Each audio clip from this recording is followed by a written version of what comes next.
Welcome to Creative Voices. Welcome to... Oh my God. Welcome to Creative Voices. I'm your guest, Mark Bleakley, or as we call it in Denmark, Skaben or Stemma. This is your host, Casper Preisler. Casper Preisler. Fucking...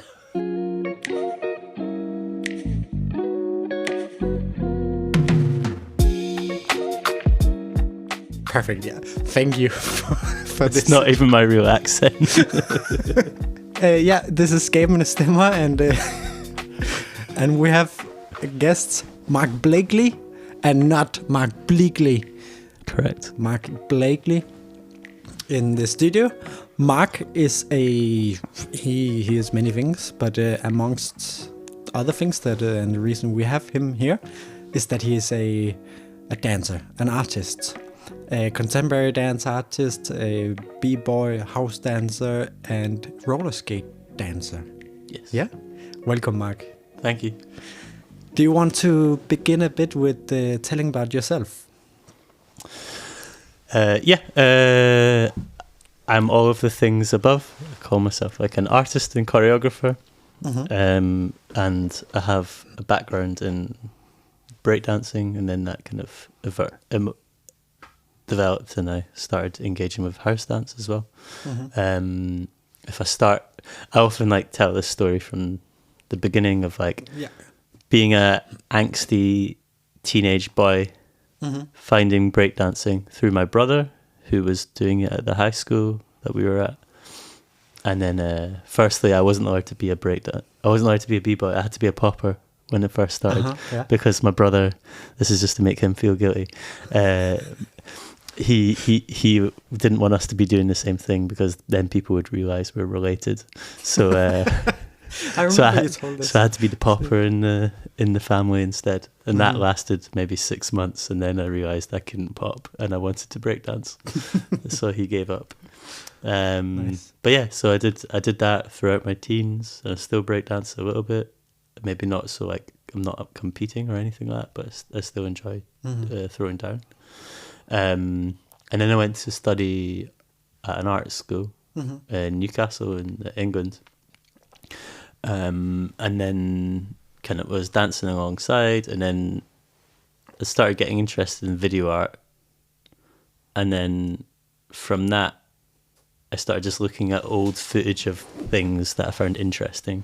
Okay. And I started looking at some stand-up comedians' performances. So this guy Lenny Bruce, who's kind of seen as the founder of modern stand-up. So he's maybe 50s, 60s, and it's very he kind of had a lot of controversy for what they saw as obscenity laws back then. So you couldn't swear. Obscenity. So swear. Basically, you couldn't swear on stage. Okay. You couldn't say cocksucker or something like that on stage before and then he fought a lot of laws. But anyway, so I was looking at him and Richard Pryor, and there's this Richard Pryor is an amazing comedian, but he's also got a really great physicality. And I really enjoyed this. There's this very strange bit of his stand-up show where he reenacts himself having a heart attack, and he narrates this conversation between his heart and his head.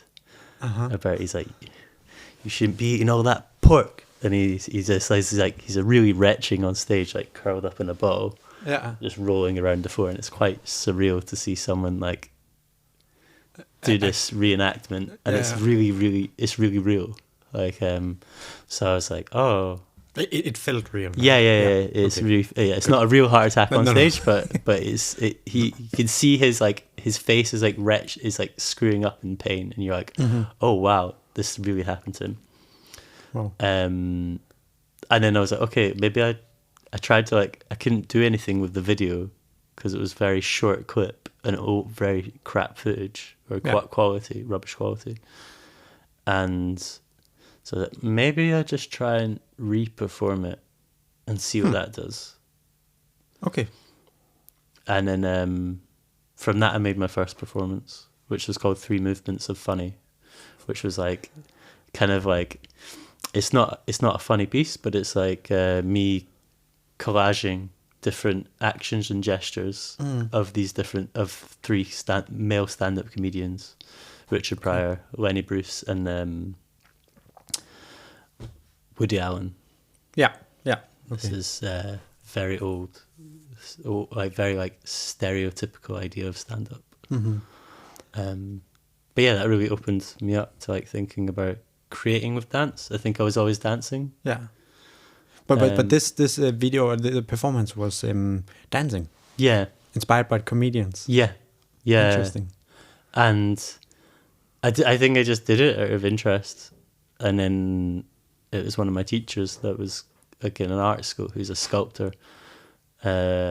He can suggest, he was like, oh, this is choreography. This is not, it's not art, or it's not in the visual art world, but he's like, maybe you need to look at choreography because it's clearly choreography. Yeah. And then I was like, oh, right. Yeah, I'm clearly thinking with my body. And I think that really opened me up to having a lot more permission. And like, I hadn't had this formal training as a contemporary dancer, but then I was like, but there's space for this sort of thing I can do. Yeah. But this was before your bachelor? This is the end of my bachelor. Okay, yeah. So I'd been playing around with lots of different art forms at school, mainly like this installation and videos, a lot of like collaging cinema and like playing around with edits of that. Yeah.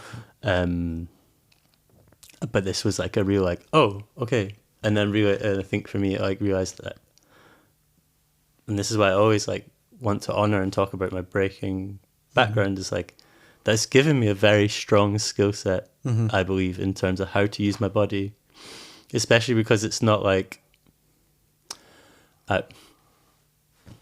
some like educations of dance where you're learning other people's movement practices, like in contemporary dance, when you're learning like Graham or Cunningham technique or these sorts of things, you're learning someone's movement style, movement vocabulary to embody that.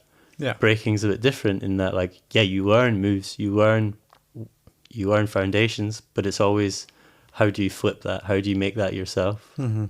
Make it to your own. Yeah, make it your own.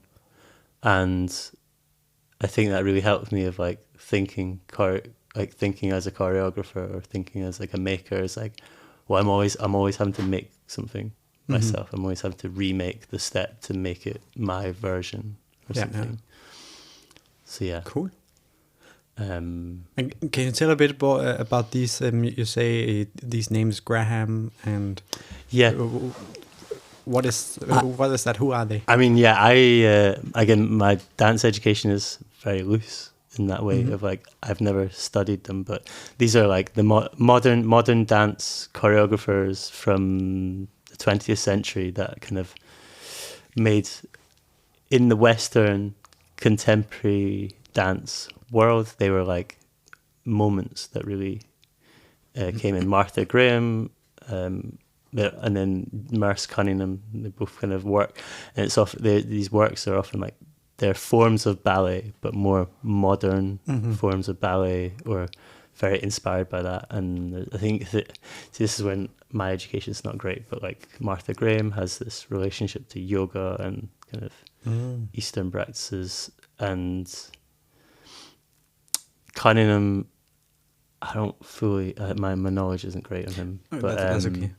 Yeah, I mean, he did a lot of stuff with this sort of ideas of chants and like composing dance through chants, and like he'd roll a dice to like start composing work, which is really fun and like very different. And he worked with lots of visual artists, and they created like amazing sets and costumes and stuff like that. So it's I think there is interest like there, because I like those people that work across disciplines. I think that's really fun. Cool. So it's kind of a vocabulary. A way of approaching the dance. Yeah, it's building up forms in your body. You know, there's still like lots of second, first, fourth positions, but they have their own specific ways of doing that, and textures and how they breathe through the movement, or like Cunningham, what I understand, is a lot about postures, and not the movement, but the stillness between the movement. He talks about a lot. Yeah, and that's what kind of creates the way they move. Yeah. Whereas Graham seems to be a lot more like flowy. Okay, yeah. But this is very bad dance education. You can look up on YouTube. Yeah, it's just to get an idea of what these names are. But in breaking, you have basics, right? Mm-hmm. Yeah, so like Foundations. Yeah. Foundation steps or ways of moving. Can you call this in the contemporary dance the foundation? Yeah, I think that's what they get used for, especially in the UK. These Graham and Cunningham become foundational techniques for then building up a contemporary dance practice. Yeah, okay. And then it gets built up upon like more improvisational stuff, and then like those other things like contact improvisation, where it's more about engaging with another body. Yeah. And yeah. Okay, cool. Okay, so you did your bachelor in fine arts, right? Yeah. And then you realized that what you're doing is actually choreography. Yeah. So I then moved back to Scotland after that, and where did you do this? I studied in Newcastle, yes, which okay. is north of England. It's like just south of the border. Yeah. And then I moved back to Scotland and kind of wasn't really sure, trying to find ways to kind of place myself in relation to, am I a visual artist working with performance, or am I maybe more of a dance artist, choreographer working with visual arts? And I've often, and I still have this like dilemma or conflict of like, I do many things, and that can be great, but also can feel like you're stuck in the middle of something. Yeah, and never really go in any direction. Yeah, but and then I've been kind of trying to make work for 8-9 years independently, like alongside work in hospitality and those sorts of things, and mainly thinking about producing like dance in gallery contexts was like something that I was really interested in. Yeah, I never got so excited by the theatre, but like a dance in the gallery seemed really fun because you could really look at a body really close, and you can have this like more intimate relationship with someone. Like a few times I've seen performances in galleries, I was like, wow. And I feel like it's not a cipher. There's no social energy when you watch something in a gallery, but you have this intimacy that I feel is similar to a cipher. And what is a cipher? A cipher is a dance circle, essentially, within the context of hip hop. Okay. And I feel like maybe the difference between a dance circle and a cipher is that they can be a lot more heated and they can be a lot more like tight as a circle, often smaller, not in the center of the room, but more maybe in a corner or something. And it's like a heated exchange between 2 or 3 or 4 people that are really trying to like hold the space, hold the energy of the space. Like that's what I think is always really funny. It's like you're not going at each other, but you're going with, and you're stirring up some cooking that you're like, oh, this needs more spice or something like that. Yeah, it's a situation that is quite hard to explain. Yeah. Besides just experiencing it. Yeah. Like that's the best way to understand it. But yeah, I think a dance circle that has like a hot intimacy, like it's like pressured. There's a there's a pressure in the. It's like if you sit in a group and you have a discussion. Yeah. Talking, a heated discussion. Maybe similar to that. Yeah, instead of like sitting back, you're leaning forward into the discussion. It's in their faces. Yes. All right. So and then you are in Denmark and you moved to Denmark. Yeah. So I guess I've been trying to think about like I've been wanting to kind of take on some more education within the dance and choreography field. Yeah. So I've been looking around at possible educations, and saw this Masters of Choreography come up. And it felt really good in terms of where I was at, because it was this they have this phrase about like, how do you relate your physical practices to how you produce work? And this idea of like expanding from within, like looking at what you have and seeing how can you grow that. Yeah. And I really like that, because I guess I have these multiple angles in physical practices. Like I have the breakdancing, I have house and popping, a little bit popping. I have those, and then I have the sort of, I've gone into learning more improvisation based contemporary dance training things, like doing like lots of workshops with different dance artists, and like learning how they approach improvisation. So I have this kind of soup of different physical trainings or physical practicing, and then I also have roller skating, which was a really nice addition. So like, I mean, maybe I'll jump back to say, like, I think 2016, I started. I'd always known house dancing, like, but it was always this like exciting thing that existed somewhere else. Yeah. Like I'd see it on like Juste Debout videos that you couldn't reach, but you could see it online, but there was never a scene, or there was never a thing that I could kind of tangibly go to. A couple, I've been to a couple of classes that, like, this is fun, but never managed to find a way to continue, keep going.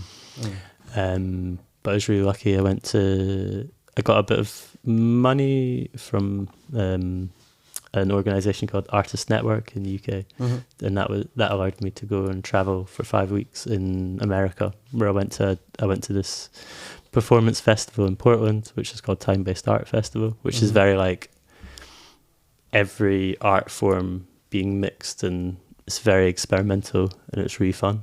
Nice. And lots of dance being shown there. And then I went to New York for a few weeks. And this was with my partner at the time, Clarissa Parnusa, and they were practicing house and sort of supported me in finding access into that. And we did some intro sessions with people like Bravo and Kim Holmes. And then I think I realized, like, oh, this is fun. This has given me a lot of joy. And yeah, I've really like wanted to stick with house in this way since then. Like, I think I'd spent a lot of time breaking, and I love it, and I love the creativity that it allows. But I find I get more joy with house. Yeah. Or I feel like I can last longer. I can sustain my own interest in dancing with it in a way that maybe breaking doesn't do, or it demands such a dialogue with another person, because it's very like attacking, that if you don't have that person to attack with, I just get exhausted. It's a very different energy you put in it, and I feel like maybe house dancing is more a social dance in some way. Definitely. While breaking is, for some, maybe more show off, or like it's more like I need to battle, or I need to. It's I don't know if I'm going to get a good metaphor here, but if like house is like a social, like if the thing about conversations, like I feel like there's a lot, you're always shouting and breaking, and it's great in that way, because it creates this amazing dynamics, and you're just like, whoa, look at this, oh, where's it gone? Like, there's so much surprise that happens. Whereas house is like, listen to someone tell poetry or something, maybe more. It's like there's way more space for lyricism and relaxing in it, and softness. I think I've never been this sort of very machismo kind of male, and me neither. And I find that supports my personality more in house. Like, it allows me to dance in a more softer way that feels more expressive to who I am. Yeah. Yeah, you can represent yourself a lot better in house dancing. Yeah. So I did that. I've been practicing house mostly like this. I mean, UK, there's a dance scene, house dance scene. Scotland, there's not so much. There's a few people teaching, like Ashley and Clarissa, but not so much of a scene that kind of sustains itself. So it's been a mix of like doing online sessions, one-to-ones, and then traveling to workshops and stuff like that. So then I jump around a lot. So yeah, I've been kind of making some work and doing lots of these different dance practices. Pandemic happened. I was like, oh, I think I want a change, or I think I want to like study again. But also that pandemic kind of opens up space for boredom, which then allowed me to start doing roller skating, which is also coming from an angle of like building up a house practice. Was I was taking one-to-one workshops online with Byron Cox. And in house dancing. Yeah. Nice. And what was really nice about those workshops was Byron talked a lot about the aesthetics of house. Like, what are the aesthetics that shape house to be what it is? And he kind of was pointing at different things. Like, look at a lot of basketball. Look at it's called fraternity stepping within American colleges, and roller skating was the third one. And he said, like, you always have these steps called skating, which we know, and I love doing them. And from that, he was like, go look at some roller skaters. And then, like, at that time, roller skating had just become this like crazy trend thing, and I'd kind of searched some footage and found like all these videos of rinks in Chicago and Detroit, and I was like, oh my god, this is like the missing link. Nice. And then I started, and it's just so much fun. I think it really helps me think about rotation and circularity and dancing with different sides. Also, just like, it's a really different context to dancing, which is really fun. Like, moving, like traveling and stepping is just like such a beautiful, simple thing to do, and it's so satisfying. Like you roller skate, just rolling and stepping, and you're just like, oh my god, this feels glorious. Can you explain shortly what roller skate dancing is? Yeah, so the terms that people use are rhythm skating or jam skating. There is a difference, but there's also a bit of overlap. Rhythm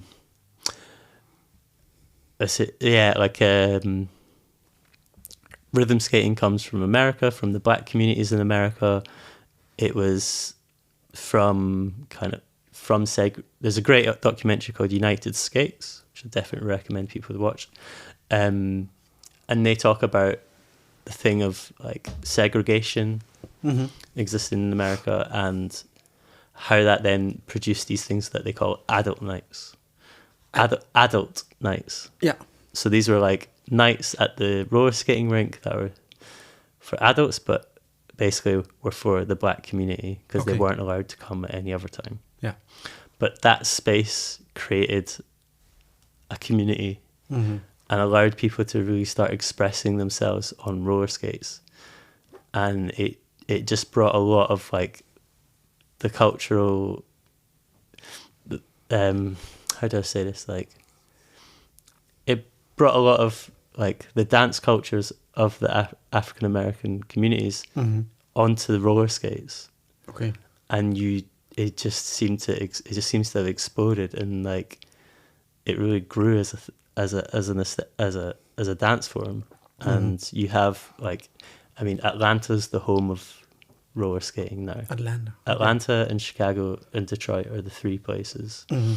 And you just have these huge rinks that don't exist in Europe because there's not so much land. Like, land is so available in America. Like, they can make these huge you know, like they're like the size of like aircraft hangars. Wow. Massive, Yeah. perfectly polished wooden floors. Wow. And this is where they can roll. And it's just such a vibrant community.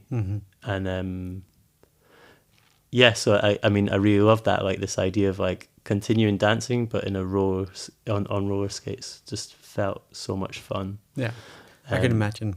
I tried it once. Yeah, and it's first there's this learning curve of like finding the balance. Yeah, first of all.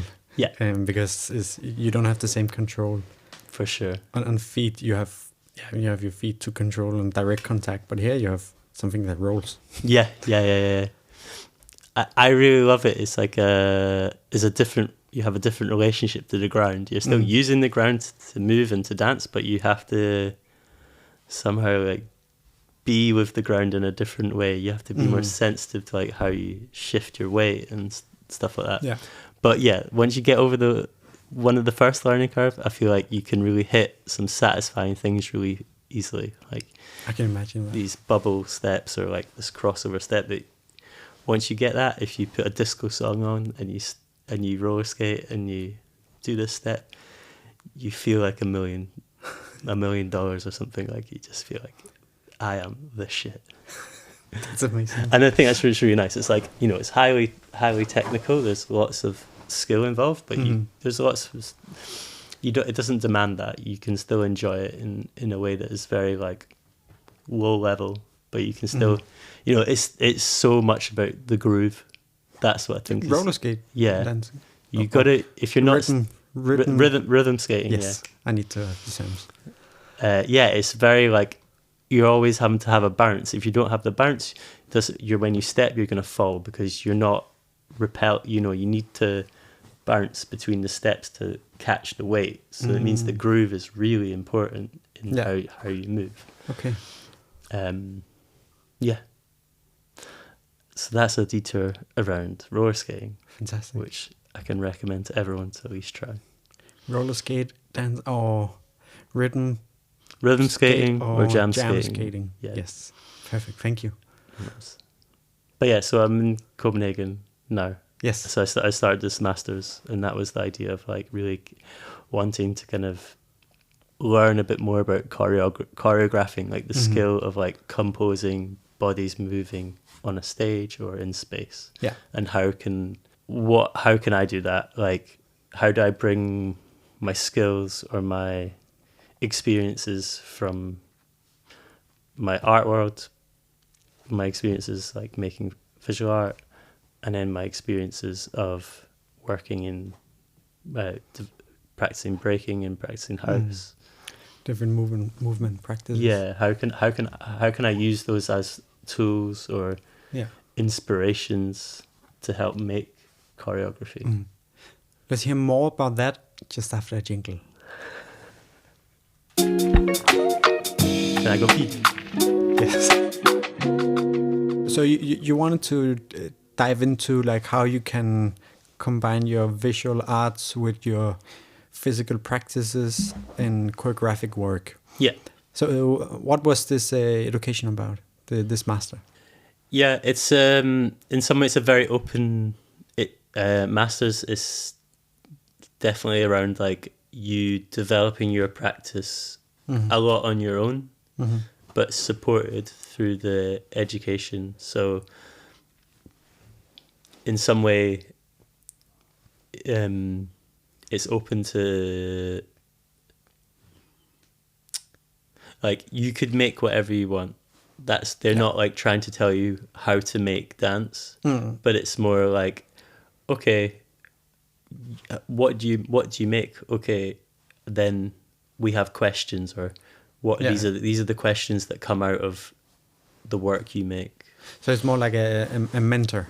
Yeah, I would say it's a lot of guides. It's a very much guidance thing, and I think that's maybe a lot of what masters or MFAs, like Masters of Fine Arts. This is what it comes under.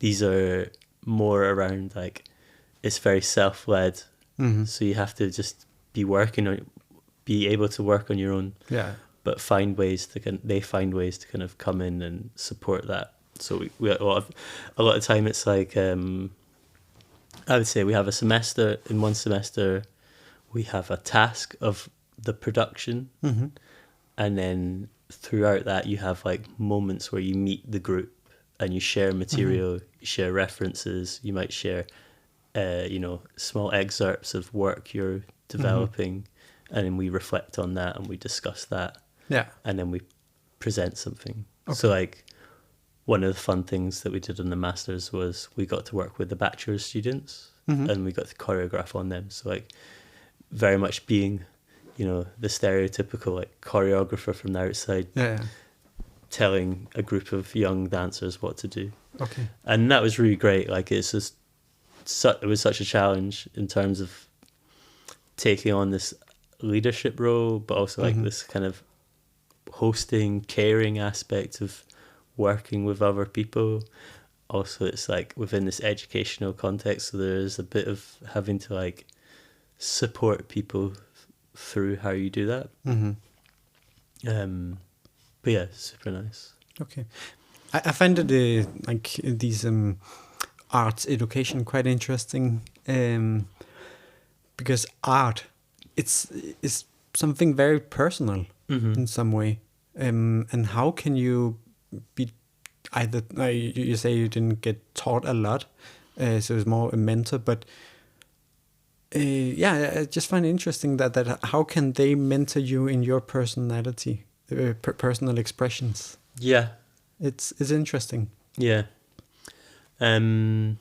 think that's why they kind of what's nice about choreography, like all of it's super personal, but you break it down to like it's very like physical things of there's bodies on stage or in a space and they move, and then you have this conversation of how are they moving, what are they moving, like what is that transmitting, how is that making you as an audience feel, what is it making you think of. And I think like there's something really nice about that form for me, that like it just comes back down to bodies moving, and then there's so much expression that you can read from that, and you can just ask that question like so much.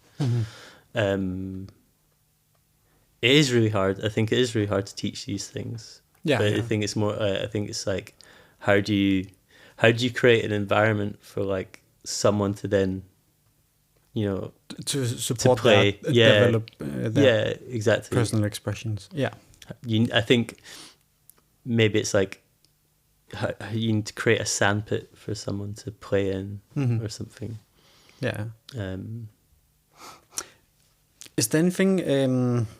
I don't know if it's jumping a bit, but when with your work, is there something that you would like the audience to go away with, like some thoughts or like some questions? I think what I've been really interested in over the past 2 years is like maybe a bit longer, but I've been really thinking about this idea of like, firstly, like the ground. Like we always use it in dance. It's so important to our practice. Like if there was no ground, how would we dance? And there's something about that I find really interesting, and to like have like look at or explore through dancing. And I think I'm also like very open to like what that idea of ground is. Like, we have the physical ground, but we also have like the social ground to do something, like this sort of thing of like permission or like support structures that are invisible, like these sorts of things that create place for us to do things. Like ground can be within a dance context, but it can also be like the grounds to protest, like what ground is available for you to assemble and stand up for your rights. Like there's such a power that the ground holds, and there's lots of all these different political, social, economic factors that hold that together that I've been interested in. And that's very like abstract and philosophical, but how I start exploring that is very like literal and physical.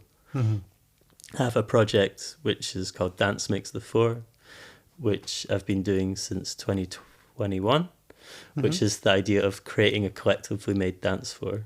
Like I've been, if you've seen the parquet flooring, which is this kind of zigzaggy... The fishbone. Fishbone flooring, pattern, yeah. I decided to make a panel for myself in 2021 as an experiment, and then found that really fun, and I thought I'd bring other artists or dancers in to help make this, and we could use this making of a dance floor as a way to have a conversation around dance and our relationships to the ground. Yeah. And I've slowly been making this, and I really like this. It's like it's a sculpture and it's a dance floor, so it's like this at the same time. Yeah. And it's like this idea of like bringing people together, like that. Like that's what I love about dance from my background and your background as well. Is like the social aspect of dance. Like it's about like the dance forms that we practice, like breaking and house. It's like they create community through their act. Like, oh yes, and I think that's so powerful, especially within like today when that idea of like coming together can be so hard and so politically wrought. If you think about protesting, like it really shows the political potential of dance, or how, not the political potential, but how dance is political, how it has a potential to be radical. And I just like, within the context of UK, like in England, you know, where there is no right to vote. The right to protest is really limited. Okay. And so like these ideas are really fertile, or like very exciting. But can you kind of protest in the form of dance? Yeah, for sure. Okay. And I mean, for me, I'm like, marching is like quite dance-like in itself. Yeah, it's very... It's rhythmical, pattern. It's making noise, it's using your body in quite a fuller way than just walking. You're sending your weight down into the ground, and doing that with other people at the same time produces a bigger effect. It's a choreography, right? It's a mass of people moving with a direction at the same time, and I think that's really exciting. So yeah, I think this is this idea of ground and this idea of sociality, or the social is, these are the phrases that I've used. I really find it like quite exciting to work with.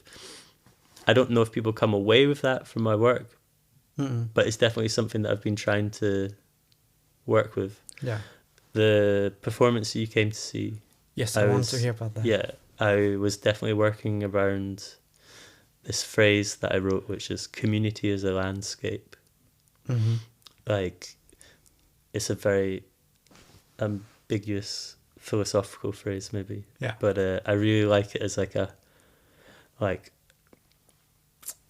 provocation, like says, like, yeah, community is not this abstract thing, but it's this very physical thing. It's a very real thing, as real as a mountain. Yeah. Like, but the difference is that it gets created through bodies relating to each other, bodies socializing, connecting, and through that creates a space. Yeah. That you could see as a landscape. And it's always changing. It's always changing. Yeah, and I think that's also what's exciting about choreography, is like it as soon as you want to grasp it, it moves, or it flows into something else. Like that's dynamic. Yeah, yeah. It's not like a sculpture. It's there and it sits there forever. It its ability to disappear is a strength as well as a fragility. A fleeting sculpture. Yeah, yeah. It's there and then it disappears and then something new. Okay, cool. Just to go a bit into your graduation piece. Yeah. What was it called again? So the piece is called In a Particular Way. In a Particular Way. Yeah. And there were like, usually when I see performances like this, I usually don't have any idea of what's going on. Mm-hmm. And so now I can ask you, like, what, so you, if you want to reveal it. Yeah. You start out with being these clothing monsters, kind of. Yeah, we call them the rag mammoths. Rag mammoth. Yeah. Why? Okay, so a big reference point or like influence to this work is thinking about folklore and folk dance. Mm-hmm. And that comes from the fact that I've been trying to think about how to work with like my background as in breaking in house. Yeah. And I really see those as contemporary forms of folk dance. Yeah. Like that you're dancing to be part of a community. Mm-hmm. And through dancing, you're like confirming the values. Like you're saying these values of how we dance are important. So this is why I dance them. Mm-hmm. And I think that's something really interesting. So I was thinking about folk dance, and then I started kind of like looking at different aesthetics and different forms of that from mainly European and UK contexts, but also some aspects of like thinking about Native American powwow dances, like the way they go around space. Mm-hmm. So essentially I was interested in folk dance and trying to reference different forms of that. One of the things that comes in the UK is this thing called straw bears, or in Morris dancing in the UK, they have, and you see this around Europe, like these folk dance costumes that are like kind of creating a monster or another animal out of the human body, either by covering yourself with straw or lots of like small pieces of fabric to layer yourself over to create a different skin or fur or something. It's amazing Instagram called Masked Traditions. Masked Traditions. I definitely recommend checking that out. It's a lot of like Eastern European big fur costumes where they're like covered in goat hair and they look like yetis or Bigfoot, and then they do these little dances. Yeah. And they just shake the costume, and it looks really fun. And that's where the rag mammoth came from. Basically, was this like to bring a folk dance mythic beast. Okay. Nice. We're kind of working with costume in a way that's like, I guess, thinking about leftover clothing. Like it's a bit like sci-fi or possible future folk dance, where maybe it's like you have all this like leftover clothing. You know, you have these landfill sites of used very unrecyclable clothing, like these polyester tracksuits and stuff like this. You always find them in vintage stores. They seem to just like live and don't age. Around. They're always around and they don't age. And I was like, okay, maybe we use that as like our reason for building this beast, this mythical thing. Okay. And it's really fun to like change the human body into something other. Yes. Like it becomes, you don't know if it's a landscape or like an animal in a landscape. It can be changes. So yeah, I think we just threw this in at the start because I thought this is going to be very strange to like be confronted by this. It was. Yeah. And it was really hard to tell, like, I knew it was humans. Yeah. But it was really hard to tell where the head and the feet were. Good. And I love that. Yeah. Yeah. It was weird.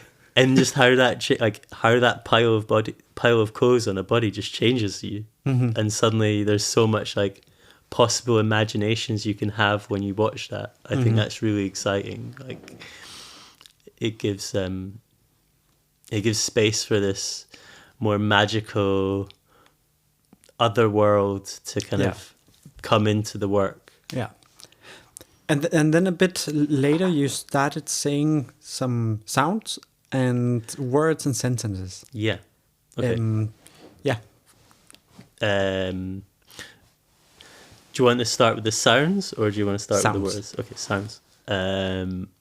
This was like, so we do this. So this piece is kind of framed under this idea of folk dance, this idea of a group, a collective coming into a space and attending to the space in maybe 3 different ways is how we kind of imagine it. And we worked with this image of like moving dust or moving air particles. Like this is when we're doing this. Yes, that was so weird. So we're like clearing air. Like it's very dumb. Like it's very dumb. Yeah. But also like I really like that simplicity to work with. It's like, okay, we just move air, we pushing air, but through doing that together, we can create pattern and rhythm. Yeah. And like, you know, you do it against someone, or you find a moment to like help someone move the air, and suddenly this creates a different image. This creates a relationship between the two of you. You're like, okay, we're pulling something or we're moving something. There's like I like to show work on stage. Like that someone's, you know, there's a as a labor task that needs to be done. We're clearing the space of like not bad energy, but maybe just like to agitate it, to make it feel less stale. Like sometimes, you know, you might see people doing little rituals around space of like burning sage to kind of cleanse the room. Like I think this was our attempt to do this in this imagined futuristic folk dance.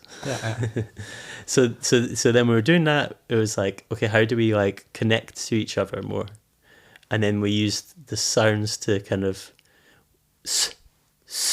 as a way to connect to each other's rhythms, and then we could then join in with it, and we can move together. So it was also a kind of a practical way to synchronize. Yeah. It was a practical way of synchronizing, and we did it. We originally in the workshops, in the recent rehearsals, we did it as switch, and then we switched directions. And then we decided, let's make it a bit harder for the audience to kind of see what we're doing. So we did this thing of like, we set up a rhythm. So someone will go and once they find the timing of that, so like once they kind of can regulate that, and the others have like, okay, I'm with you, I'm with this rhythm, I'm with your timing, then we take away the sound, and we have in our heads a count. So we like, okay, 7 times. We know for this person it's 7 times. So once they go 1, 2, 3, 4, 7, then we turn. And it's a way to kind of like really sense each other and sense this togetherness that we play with. Yeah. So that's where this comes from. Nice. And to those that couldn't see, because we cannot see with our ears, Mark was pushing the air with his hands, kind of like sweeping, just in the air. Yeah, it's very much sweeping, but in the air, pushing. Yeah. It's a bit Tekken or something, like Hadouken. Was that you know, it's like sending something out. Yeah. Or you want to wave away like a spider web. Yeah. There's so much of this. Whew. So that was what Mark was doing while saying z. Yeah. Just.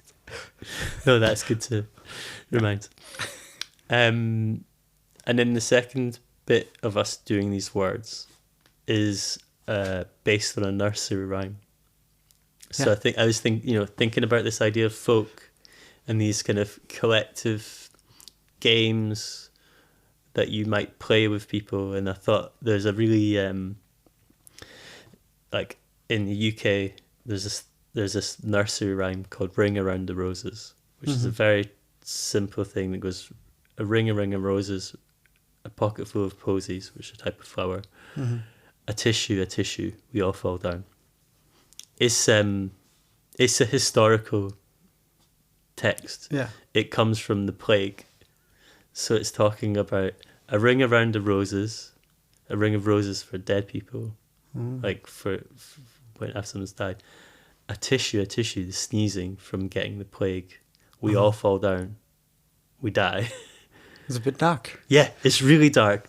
Children play this as a game. You run around in a circle and you switch directions.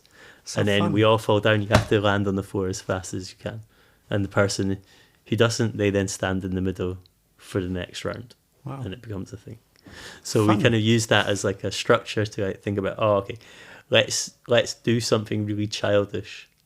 Let's make a choreography that's very playful, that's not like serious, but it's very innocent.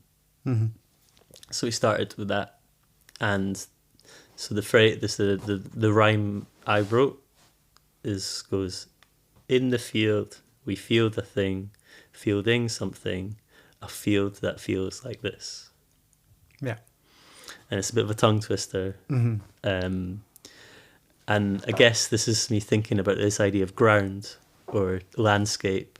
Like in a field, we field something, so we're looking for something, we're trying to find something. Fielding something, like it's like almost like, are we farmers or working in agriculture? Like we're harvesting something, but a field that feels like this. So it's not like we can describe, I'm harvesting a potato, but it's that we're harvesting something that's more about a feeling than a thing itself. Yeah. So this was like a bit of a playful rhyme that I thought we'd use as a call and response. Like, and then people would offer out different ways to kind of create a landscape, create an image of a landscape. Yeah. So that would be very simple things. It could just be like, I don't know, like taking inspiration from maybe old agricultural things or machinery or animals. Like these three, we kind of use these three images that we could then like create poses or actions in space, and then you kind of have these random compositions of one person spinning around like a machine, another person holding some clothes at their bum like a peacock. I love that part of my performance. We call it the peacocks, where we all three of us then start doing this. While someone else has just laid on the floor and covered themselves in clothes and have kind of produced some sort of hill in the background. So there's like this idea of like creating very simple compositions of like bodies creating a landscape. And this going into my thing of like community is a landscape. Like this landscape is produced by bodies hanging out, socializing. So it's like this kind of wanting to play around with that idea. Okay. Nice. We did a lot of like editing of that game to kind of make it more interesting. So it's not like we just start singing that rhyme and then we play this game, but we slowly build it up. So like we do this thing where we walk and step. Sorry, walking and step, where we step and talk. So each syllable is attached to a step. So in the field, step, step, step, we field a thing, step, step, step. So like it's always happening at the same time. Yeah. So that means we have this like timing to work with.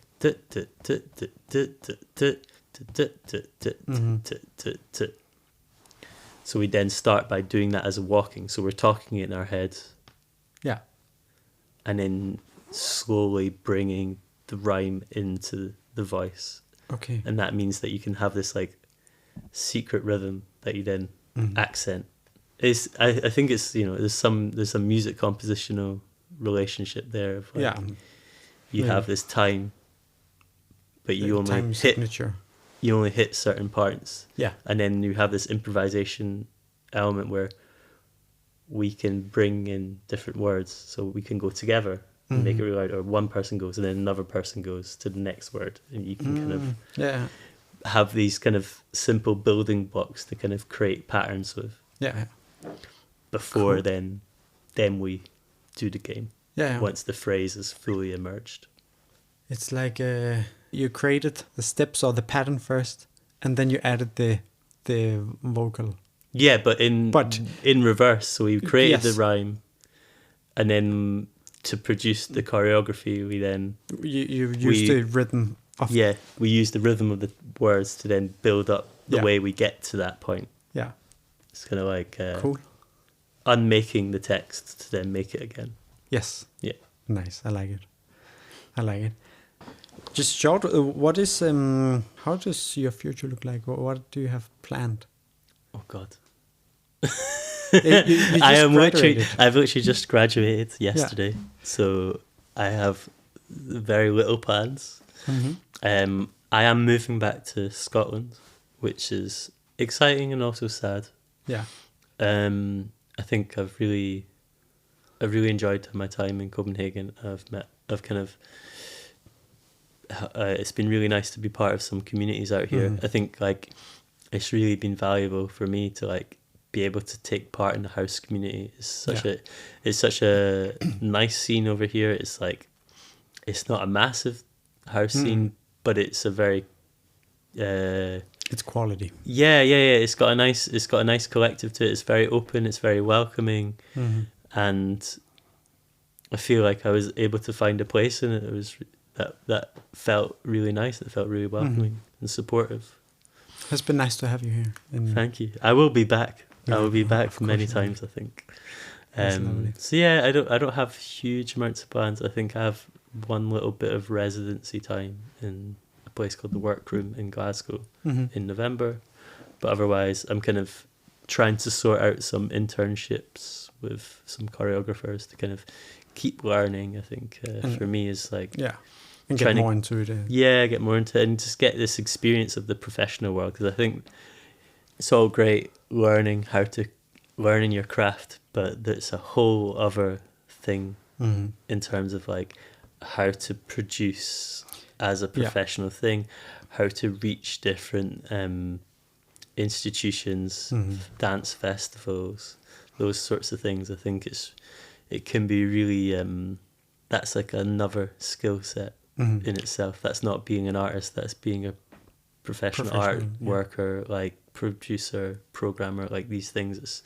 I think it's exactly like learning to drive or like having another kind of education. Yeah, you learn all the theory and all that is fine.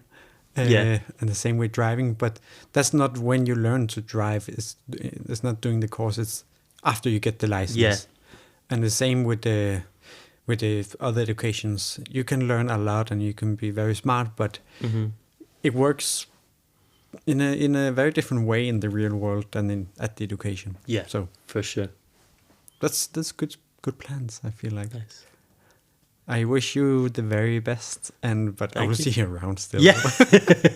But for the sake of the podcast. Yeah. Thank you for having me. Thank you for coming. I want to be and share with everybody and me. Tack for det. Oh yes. I think what's so funny is like a lot of Scottish phrases have their roots within Danish and Nordic language. Because it's Germanic. Yeah, but also because of the Vikings. Yes. So like where I studied in Newcastle, going home, gan hjem. Oh. Yeah. Gan hjem. A baby in Scotland, a bairn. Yes, I heard this in some series I watched. And this was a bra interview, which is very similar to the Swedish word bra. A bra interview. Yeah. A bra talk. Yeah. Nice. So I love the Vikings. Thanks. Thank you, and thank you for listening. Thank you. Find Mark Bleakley, Bleakley. Yes. Great. And follow. everything. Goodbye. Thank you. Thank you.